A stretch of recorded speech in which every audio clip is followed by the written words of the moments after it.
Our story takes place in the very small town of Kipling, Saskatchewan in Canada. Its population is only 1,140, and only 5 to 6 sexual assaults are reported each year. On Halloween night in 1992, a 23-year-old young woman we'll call Candy was working her shift at a gas station. She got in a fight with her boyfriend while she was there that upset her to the point that she had to leave work early. She drove to Kipling Memorial Union Hospital to see her girlfriend to talk, but she wasn't there. She was still very rattled by the fight she had and ended up being seen by Dr. Schneeberger, who happened to be working at the time. He was her doctor and had once delivered her baby. Seeing how worked up Candy was due to her lover's quarrel, he offered to give her something to relax her. Instead of a pill, he administered a shot that instantly numbed her. Candy was taken completely off guard. She slumped over and couldn't speak or scream. She was only able to croak. Her whole body was limp. This was no ordinary sedative, and it terrified her. It is at that moment that she believed she was raped by her doctor. Although she couldn't feel what exactly was occurring, she knew there was physical contact she had not consented to. She described it much like when one is given Novocaine during a dental procedure, when you get your tooth pulled out, for example. You don't feel precisely what is happening, but you do sense the pressure and motion back and forth. Eventually, she lost consciousness, and when she woke up, she was all alone. She had a strong gut feeling that something unspeakable happened, so she put her undergarments in a sealed plastic bag she found in the exam room. She ended up spending the night there because she was too out of it to drive. The next morning, she confronted the doctor, who insisted that the drug he gave her causes weird dreams. Candy knew right then and there that she was going to have the biggest fight of her life, proving what she wasn't even 100% sure actually took place. But she had the undergarments that could help put an end to her suspicions.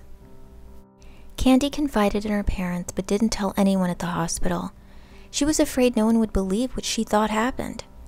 Dr. Schneeberger had a glowing reputation in their tiny town.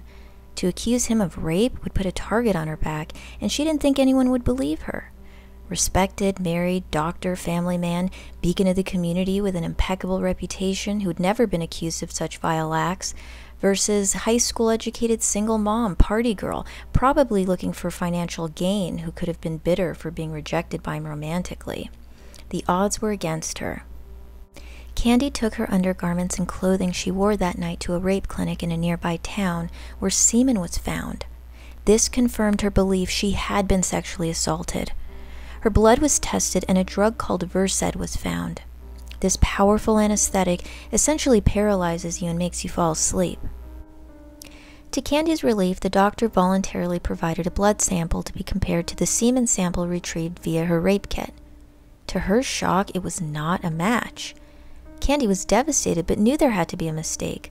She insisted another test be conducted. It had to be him. She hadn't had sex with anyone else in weeks. The doctor was the only one with the opportunity to be the semen contributor. He agreed to provide another sample. The entire process was closely monitored. To Candy's horror, the second test came back the same. It was not a match. But how could this be? Overseers witnessed the needle actually penetrate the doctor's skin. Did Candy hallucinate the event as a result of the drug she was given that night? But where did the semen come from? DNA doesn't lie, and the police were at a standstill. They closed the case, and Candy was running out of options. She had to get to the bottom of this, so she took matters into her own hands. She had to get the doctor's DNA on her own to compare to the rape kit. She hired a private investigator who broke into the doctor's car and collected a used chapstick. The epithelial cells on the chapstick were compared to the semen sample by a private lab Candy hired, and she finally got the answer to the question that had been haunting her ever since that Halloween night. The doctor's DNA and the semen sample matched. She knew it, but how could she prove it, and how was the doctor able to get around not one, but 2 DNA tests?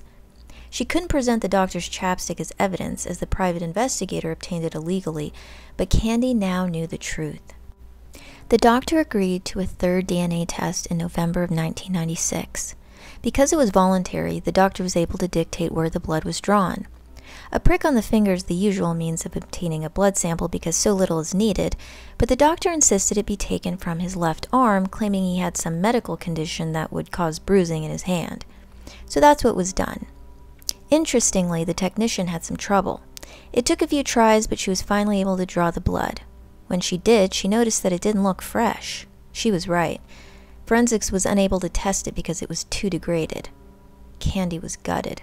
Another setback. 5 years had passed since the night in question, and a bombshell was revealed that gave new life to Candy's case.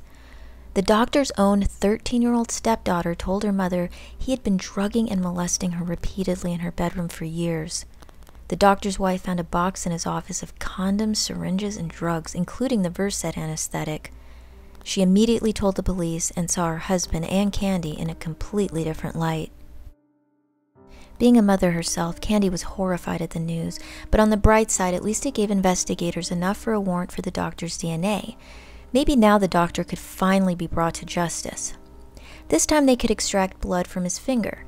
They also took hair and saliva samples. All 3 samples matched Candy's rape kit. Candy was finally vindicated. But how did the doctor pull off this con? During his rape trial in November of 1999, Dr. Schneeberger testified to surgically implanting a plastic tube into his left arm and filling it with the blood of one of his own patients. It all made sense. This is why he insisted blood be drawn the way it was, and why the technician who drew the blood during the 3rd test noticed how old the blood appeared. Despite all the evidence against him, Dr. Schneeberger still denied the rape. He was so desperate, he accused Candy of breaking into his home and stealing a condom in order to frame him. As much as the townspeople had initially believed the doctor, even this was too outrageous of a defense to entertain. The doctor's wife had trusted her husband and hated Candy. She believed Candy to be a pest and a liar looking for some kind of come-up. She even called her a slut on TV. But she was wrong. And unfortunately, her daughter from a prior relationship was another of the doctor's victims. She subsequently divorced the doctor and stated she had blamed herself, and if she had believed Candy, she may have been able to protect her daughter. Despite everything that happened, the doctor's wife was forced by Canadian court to allow the doctor visitation with the other children. Over the course of 7 long years, Candy never gave up fighting for the truth. But did she get justice? The doctor was found guilty of the charges against him when it came to both Candy and his stepdaughter, but his prison sentence was only 6 years. Even worse, he was released on parole after only 4 years. Although he was no longer eligible to practice medicine, he was still free. He did eventually get deported back to his native South Africa, where he was not so affectionately referred to as Dr. Rape.